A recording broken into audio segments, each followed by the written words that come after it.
ఆంధ్రప్రదేశ్లో ఉన్నటువంటి మైనారిటీ సంఘ నేతలందరూ కూడా ఒక నిశ్చిత అభిప్రాయానికి వచ్చారు అని, వాళ్ళందరూ కూడా కూటమికే అంటే చంద్రబాబుని గెలిపించుకోవడానికే ముందుకున్నారని చెప్పడం జరిగింది. అండ్ ఆయన ఓబీసీ బ్రదర్స్ పైన కూడా కొన్ని కామెంట్స్ చేశారు. వీటిని ఏ విధంగా చూడాలి అంటారు?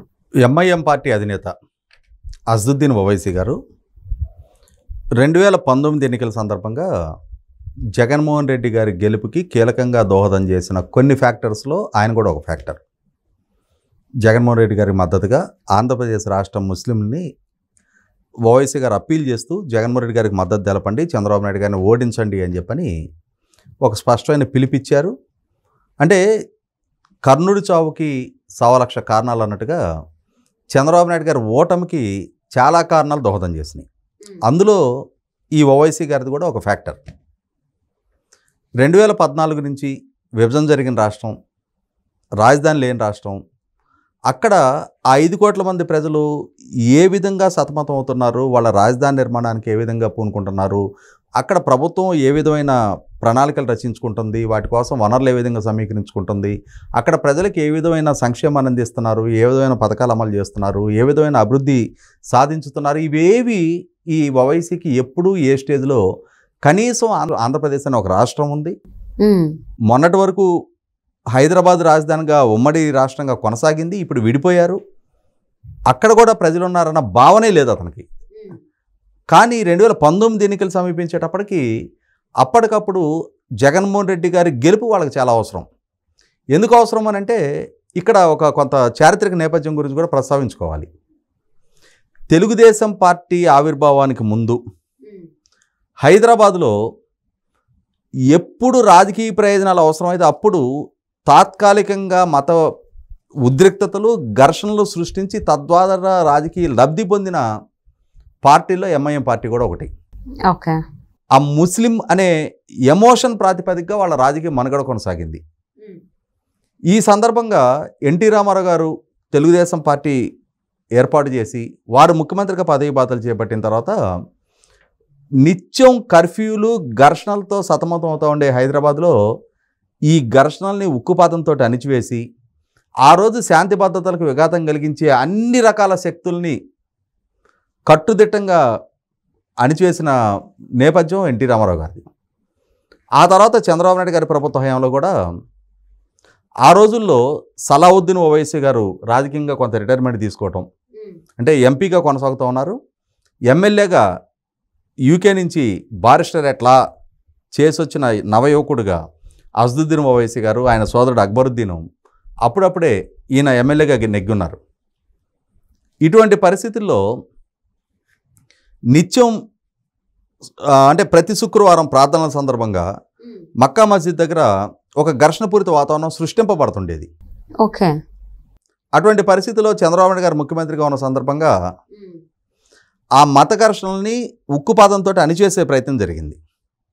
ఆ సందర్భంగా ఒక ఫ్రైడే నాడు అటువంటి ఘర్షణ వాతావరణం సృష్టింపబడుతున్నప్పుడు అక్కడ పోలీసులు దాన్ని కఠినంగా అణిచేశారు. ఓకే. అణిచివేస్తే ఈ ఓవైసీ గారికి ఎక్కడలేని ఆవేశం పొంగుకొచ్చింది. అంటే ఘర్షణలు మీరు అణిచేస్తారా, మా పొలిటికల్ ఎజెండాకి మీరు అడ్డం పడతారా అని చెప్పని పోలీసుల మీద ఎగబడ్డారు.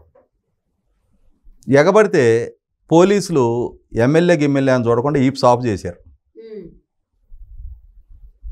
అప్పుడు ఇక అసెంబ్లీకి వచ్చేసి చూసారా నన్ను పోలీసులు ఎట్లా కొట్టారో, నాకు ఈపులు ఎట్లా వాతాలు తెలియవు అని చెప్పని అసెంబ్లీలో ప్రదర్శన చేశారు ఈయన. సో ఆనాటి నుంచి చంద్రబాబు నాయుడు గారు అంటే దుగ్ధ, బాధ, కోపం, ఆక్రోశం, ఆవేదన అన్నీ కలగలిసి ఆ ఎమోషన్స్ అన్నీ ఫ్లేర్ అయిపోతాయి. చంద్రబాబు నాయుడు గారు రాజకీయ ప్రత్యర్థుల్ని ప్రోత్సహిస్తూ ఉంటారు. అంటే ఇక్కడ ఇంకొక నేపథ్యం కూడా గుర్తు చేసుకోవాలి. 1991లో 89లో మర్రిచెన్నారెడ్డి గారు ముఖ్యమంత్రిగా బాధ్యతలు చేపట్టిన తర్వాత వారిని ముఖ్యమంత్రిగా దింపాలి, వేరే వారికి ముఖ్యమంత్రిత్వం కట్టబెట్టడం కోసం తాత్కాలికంగా హైదరాబాద్లో సృష్టించబడ్డ అల్లర్లలో బయట నుంచి రప్పించి కిరాయి మూకలతో సృష్టించిన నరమేధంలో సాగించిన హింసాకాండలో వందలాది మంది అమాయకులు ప్రాణాలు కోల్పోయారు.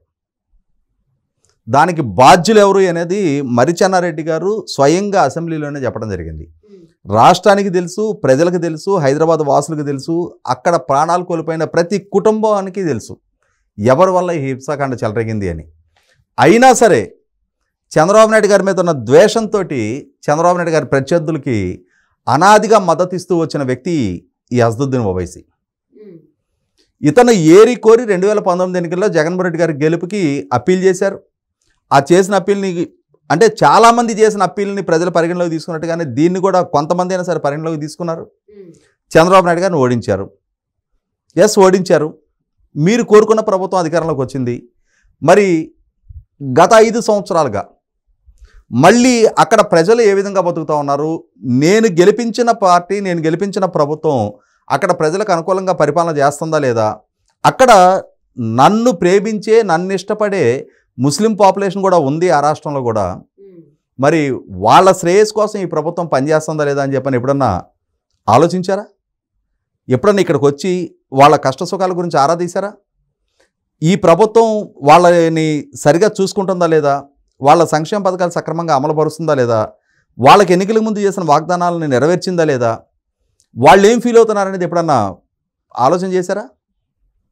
ఇవాళ వీళ్ళ దృష్టిలో ఏంటంటే వైసీపీ పార్టీ ప్రజారంజకమైన పార్టీ, తెలుగుదేశం పార్టీ ముస్లిం వ్యతిరేక పార్టీ.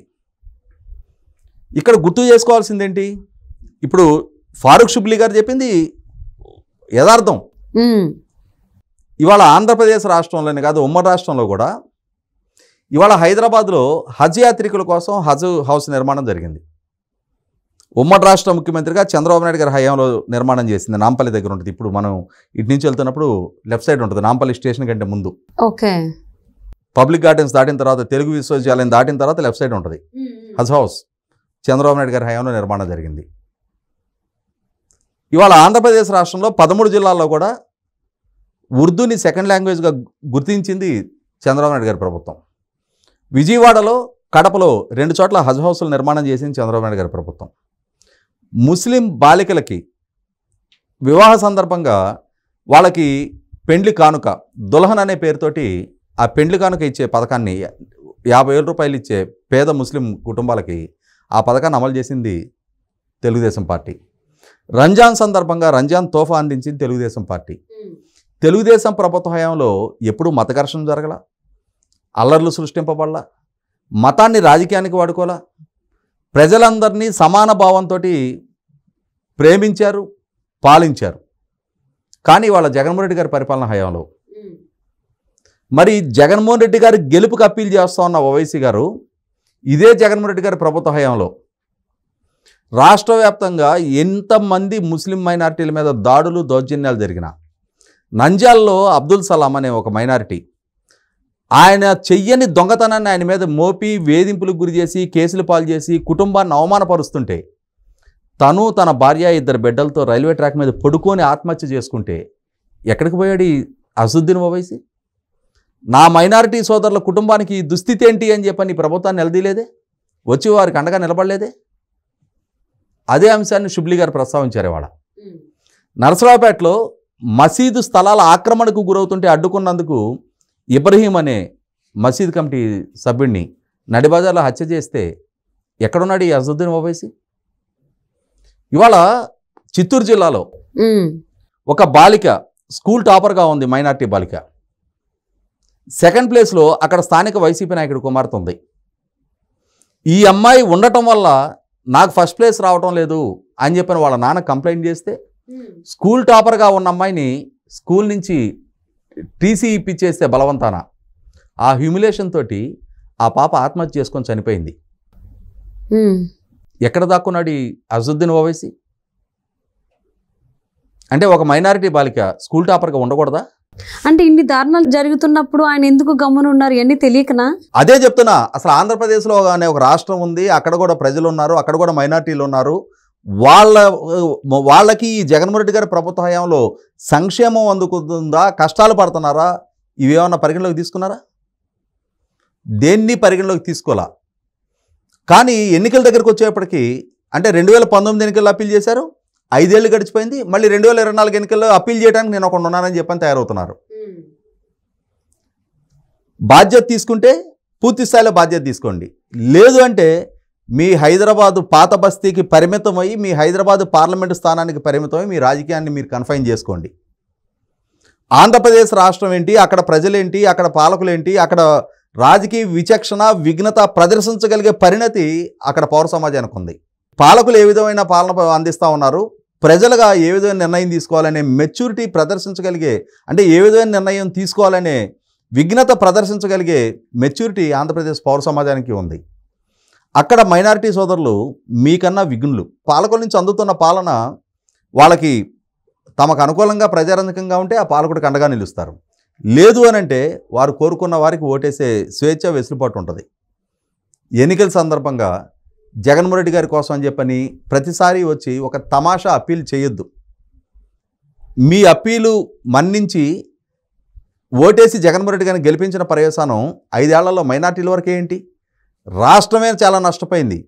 ఇవాళ రాజధాని లేని దుస్థితిలో రాష్ట్రం కొట్టుమిట్టాడుతూ ఉంది. ఇవాళ చంద్రబాబు నాయుడు గారిని ఒక బూచిగా చూపించే ప్రయత్నం మీరు చేస్తూ ఉన్నారు. ఇవాళ హైదరాబాదు పార్లమెంటు సభ్యుడు మీరు. అదే హైదరాబాదు నగరంలో చంద్రబాబు నాయుడు గారు వల్లే ఇవాళ సిటీకి ఉన్న కృష్ణా వాటర్ స్కీమ్ దగ్గర నుంచి పబ్లిక్ ట్రాన్స్పోర్ట్లో ఉన్న MMTS, metro, outer ring road, international airport, హైదరాబాదులో ఉపాధి కల్పనకు ఉపయోగపడుతున్న కొన్ని వందల వేల సంస్థలు, కొన్ని లక్షల మంది పొందుతున్న ఉపాధికి ఆద్యుడు ఆయనే. అవును. అటువంటి చంద్రబాబు నాయుడు గారిని ఒక బూచిగా చూపించి ఒక విధ్వంసకారుణ్ణి, రాష్ట్రానికి ఒక వినాశపు పాలన అందించిన ఆయన్ని మళ్ళీ గెలిపించండి అని చెప్పని మీరు అప్పీల్ చేయటాన్ని షుబ్లీ గారు ఖండించడం 100కి 100 పాళ్ళు ఆంధ్రప్రదేశ్ ముస్లిం సమాజం ప్రతినిధిగా షుబ్లీ గారి వ్యాఖ్యల్ని మనస్ఫూర్తిగా స్వాగతిస్తున్నాను.